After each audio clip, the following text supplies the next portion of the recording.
തഹാനി steels Edakkazhiyur Chavakkad. Alukkaran jewellery Muthuvattoor, Chettuva road Chavakkad, Chettuva road Vadanappally, Orumanayur. തെളിവുണ്ടെന്നും നേതാക്കൾ അന്വേഷണത്തിന് വിചാരണ നേരിടണമെന്നുമാണ് കോടതി പറഞ്ഞിരിക്കുന്നത്. ഇതുവരെ നടത്തിയ അന്വേഷണത്തിൽ കാണുന്നുണ്ടെന്ന നിലയിലാണ് കോടതിയുടെ പരാമർശങ്ങൾ. കേന്ദ്ര അന്വേഷണ ഏജൻസിയുടെ രാഷ്ട്രീയ പ്രേരിതമായിട്ടുള്ള ഒരു കേസാണിത്.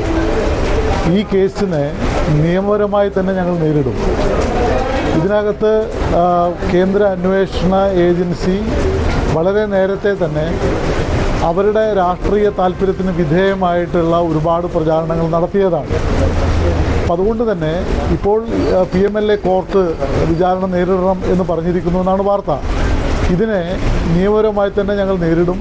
നമ്മുടെ രാജ്യത്ത് നിരവധി കോടതികളുണ്ട്. നിയമപരമായി ലഭ്യമാകുന്ന എല്ലാ അവകാശങ്ങളും വിനിയോഗിച്ചുകൊണ്ട് രാഷ്ട്രീയ പ്രേരിതമായിട്ടുള്ള കേസിനെ നേരിടും. ഒരു രാഷ്ട്രീയ പാർട്ടിയെ ഒരു കേസിൽ പ്രതിയാക്കുക എന്നുള്ളത് ജനാധിപത്യ വ്യവസ്ഥയുടെ നിഷേധമാണ്. ഒരു സംഭവത്തിൽ പ്രതികളായിട്ടുള്ള ആളുകൾക്കെതിരെ കേസെടുക്കുന്നത് മനസ്സിലാക്കാം. പക്ഷേ ജനാധിപത്യ വ്യവസ്ഥയിൽ പ്രവർത്തിക്കുന്ന ഒരു രാഷ്ട്രീയ പാർട്ടിയെ ഒരു സംഭവത്തിൽ പ്രതിയാക്കുക എന്നുള്ളത് കേട്ടുകേൾവിയില്ലാത്ത കാര്യമാണ്. ED കരുവന്നൂർ കേസിൽ ചെയ്തത് അത്തരമൊരു കാര്യമാണ്. അപ്പം അതിനെ നിയമപരമായി തന്നെ ഞങ്ങൾ നേരിടും. അതിന് ഇന്ത്യയുടെ ഏറ്റവും പരമോന്നതമായ കോടതിയിൽ പോകേണ്ടി വന്നാലും ആ നിയമപരമായിട്ടുള്ള പോരാട്ടം ഞങ്ങൾ തുടരും. ഒരു കാര്യം ഉറപ്പിച്ചു പറയാം, കേന്ദ്ര അന്വേഷണ ഏജൻസിയുടെ ഒരുതരം വേട്ടയാടലുകൾക്ക് മുന്നിലും മുട്ടുമടക്കാൻ CPIM ഇല്ല. ഏത് തരത്തിലുള്ള ത്യാഗം അനുഷ്ഠിക്കേണ്ടി വന്നാലും കേന്ദ്ര അന്വേഷണ ഏജൻസികളുടെ ഈ വേട്ടയാടലുകളെ ഞങ്ങൾ നേരിടും എന്ന കാര്യമാണ് ഈ സന്ദർഭത്തിൽ പറയാനുള്ളത്.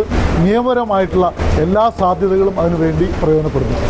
സ്വർണം പണയം വെക്കുന്നതിന് താങ്കൾ എന്തിന് അധിക പലിശ നൽകണം? 1 രൂപ മുതൽ പ്രതിമാസ പലിശ നിരക്കുകൾ ഡെയിലി, വീക്ക്ലി, മന്ത്ലി ലോൺ അടയ്ക്കാവുന്നതാണ്. കൂടിയ പലിശ നിരക്കിലുള്ള പണയങ്ങൾ കുറഞ്ഞ പലിശ നിരക്കിലേക്ക് മാറ്റിവെക്കുന്നതിനുള്ള സൗകര്യം. പ്രതിമാസ പലിശ അടയ്ക്കുന്നവർക്ക് വൻ ഇളവുകൾ. Alukkaran gold loan, Vadanappally, Orumanayur, Chavakkad, Guruvayur. ഗുരുവായൂർ മണ്ഡലത്തിലെ നാട്ടുവാർത്തകളുമായി സർക്കിൾ ലൈവ് ന്യൂസ്.